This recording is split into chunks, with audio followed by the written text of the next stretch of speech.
Hello again, everybody, and welcome to BBC at Travasti Abbey. We have been exploring some of our most apparent, insidious, afflictive states of mind, and we've been working on attachment for the past week, and which objects bring up the strongest attachment in certain people. So Zopa worked with, she talked about attachment to possessions, and Venerable Chuni talked about attachment to people. And and we were asked to kind of talk about the attachment that we have the most difficulty with, or one that we want to talk about. So I decided I wanted to talk a little bit about attachment to ideas and opinions, because I think there's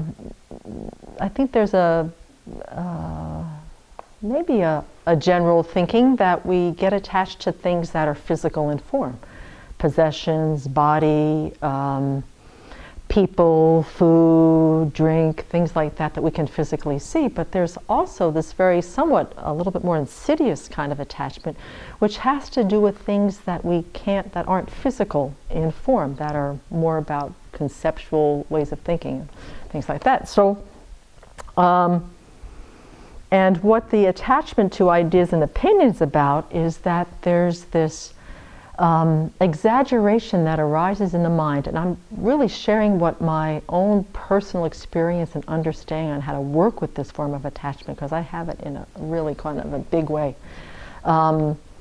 is that we have, or at least I'll speak in first person, I have this exaggerated sense that my ideas and opinions have value above and beyond just being thoughts that I want to share, that I want to, be able to help, to benefit others. I have them exaggerated into a form that they're better, more superior, come from a wealth of information and experience that simply isn't part of those ideas and opinions. And so when I put them out there, because I've got so much imputed on them, is that when people disagree with them or they criticize me in regards to some of my opinions, I get extremely attached to those ideas and opinions. I become very sensitive and defensive about how people respond to them. And so, one of the things that I'm trying to understand and kind of dismantling this particular form of attachment is that I tend to be one of those folks who throws the baby out with the bathwater. So when I'm working on something that's very difficult, I just want to wipe the whole thing right off the face of the earth and start over. But what I want to try to understand for myself, that it's fine to have ideas. It's fine to have opinions. They are so much a part of our contribution to society. They foster collaboration, they foster connection, they foster creativity, problem solving. So ideas and opinions are very well encouraged in our world because it's part of the creative process of interdependence. It's only when we have this sense that the ones that we're putting out there have a particular importance to them, and that people should basically agree with them, whether it's the way that we see the world, how things should be done, what people should be doing, is that it's the hook that gets an expectation that the ideas that come out of oneself have a little bit more importance and a little bit more value to them than everybody else's. And that's where we start craving and grasping. The other thing that I have discovered, especially living here in community at Travasti Abbey, where we have a lot of ideas and brainstorming and creativity going on all the time, is that my ideas and opinions, I have got them enmeshed with my sense of self. And so what happens is that I believe that when people support and say that they're great and let's do what Semke says, great idea, is that I think they're saying something about the inherently existent Semke, that she's great, she's okay, she's brilliant, she's creative, she's just so wise. And if it comes around, I put something out there and people say, no, I've got a better idea. I don't think so. That's not going to work, because if there's anything that looks like a disagreement or a contradiction to what I think, it's not just that it's just a part of my thought process that people are having some disagreement about, that they are disagreeing with Semke. that there's part of her worth and value as a self that is being threatened and attacked by someone disagreeing with my ideas. And I think because of our culture and our lovely Constitution and Bill of Rights, about how the individual has these very strong rights to, have freedom of speech, assembly, and religion, and things like that, that I think our individuality society seems to bring the attachment to ideas, at least in my thinking, more to the forefront. And that it gets us into a lot of trouble, because what happens, this is what I've been thinking about, is that ideas and opinions are basically moments of mind, coming up, arising and ceasing, that have a particular tone, a particular quality, a continuity of a thread of conception, and then after a while we merely impute it, call it an idea, call it an opinion. And it comes from these ideas and opinions, at least my sort of self-exploration, come from karmic predispositions, they come from conditioning, they come from acquired knowledge, they come from the stories, the tales, the misinformation, the biases, the ideas that we were raised with this life and who knows how many lives. So these ideas in and of themselves are a incredible dependent arising coming from all of this information, all of this conceptualization, and that they're changing moment by moment and they don't ever stay the same. But somehow we've imputed this sense of self, that they're part of who we are inherently, intrinsically, and that if people counteract them or they disagree with them, that they're somehow affronting our own very sense of worth and value. And so we've got this all kind of mixed up. And so what I've discovered about the difficulties of my attachment to ideas is that I present them many times with a totally not helpful motivation. It's more around, I want people to like me, I want people to think well of me, I want to control the situation, I want to be special, rather than putting my idea out simply because I want to be of benefit. And so if I'm able to put out my ideas and opinions simply to share some knowledge that I may have in hopes to benefiting the greater good, when I'm in that place, it's okay if it doesn't go. But if I'm really hooked into that I want it to be a power thing, I want it to be a control thing, I want it to become special and be important, any push against any disagreement, any contradiction, any better other idea, it comes up, my defense mechanism, and this knee-jerk reaction on I'm being attacked and I have to defend myself comes up. And so I'm trying to discern right now as to how to, when I put out something as far as an idea, to hold it with the motivation I just want to share and may it benefit. And just relax around whether it gets taken, whether it gets accepted, whether it gets, just too much pressure, too much wanting behind the attachment to the idea and the opinions.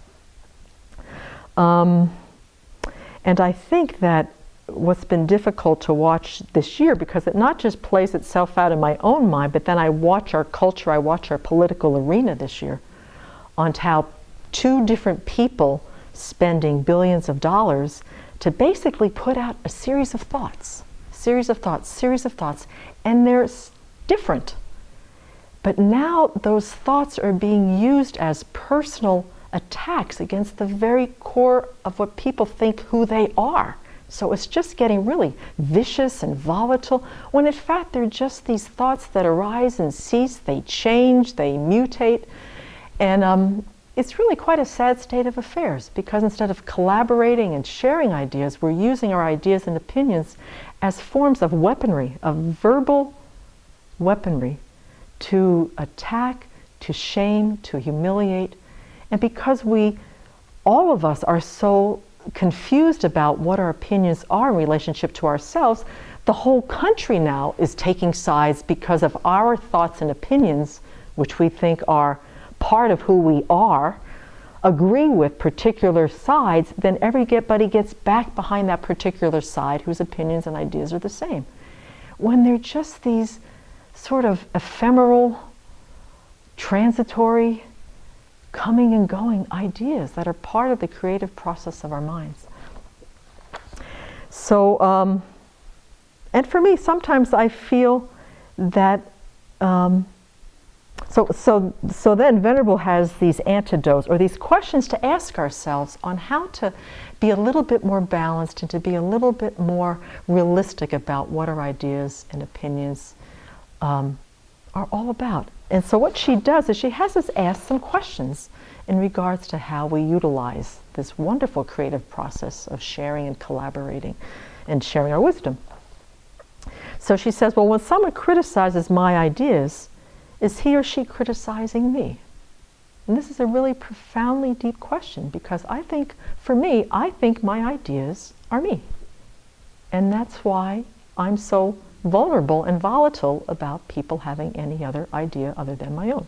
So it's really good to check and see, how are we perceiving them? Do we see that as part of our sense of self? Do we see that as part of the ego grasping about the ignorance that perceives us as being existing in a way that we don't? The second one is something right just because I think it? I mean, what a profound statement. What a profound question. Just because I think it, does it mean that it's right? Does it mean that it's true? I mean, just to sit on the cushion thinking about that. And then the third one is, what would happen if I did things the other person's way? How can I let go of the fear of losing power or being taken advantage of? And I think a lot of the volatility and the sensitivity I have about my opinions and ideas is that I have a fear of losing my power. I have this strange fear of losing control, when in fact I don't have either of those anyway, but I'm hooked into the misconception that I have some sort of power if my ideas and opinions are accepted. And what would happen if I did things differently, the way somebody else would like to do them? And over the years, being in my role as the offering service coordinator here, I'm learning how to be open to letting people's ideas really be part of the process. And then the last one is, if we see difficulties in other people's ideas, philosophies, and opinions, how are we able to express our differences in a kind and direct way which encourages dialogue rather than defensiveness, anger, hurt, retaliation, close down? And so to kind of take the time to look at how we bring our ideas out. What is the motivation? Is there another way that our ideas can be part of a process rather than being exclusive of being the only thing in the process? And to play with collaboration, play with letting go of it being my way or the highway, and see if somehow it gets the mind to be more curious and more joyful about the process of idea sharing, and not be hooked by our sense of self, our sense of validation that we think our opinions and ideas bring. And to really start questioning how we participate and how we share. I know that looking at this over the past few years has helped me to loosen my sense of self, that people disagree with me. It doesn't mean that they don't love me. It doesn't mean that they don't care about me and appreciate my input. So trying to loosen my grasp on what my ideas and opinions are, after all, in the big picture of things. Because I know tomorrow I'm going to have a totally different idea about what I thought about today anyway. So why get, too upset about it? So anyway, look at your ideas, look at your opinions, and watch how other people's opinions and ideas influence you on how you feel about them. And if people share their ideas and opinions that are contradictory to yours, explore how you respond to that contradiction. And so become more aware of how you interrelate with other people's creative process, and see what happens.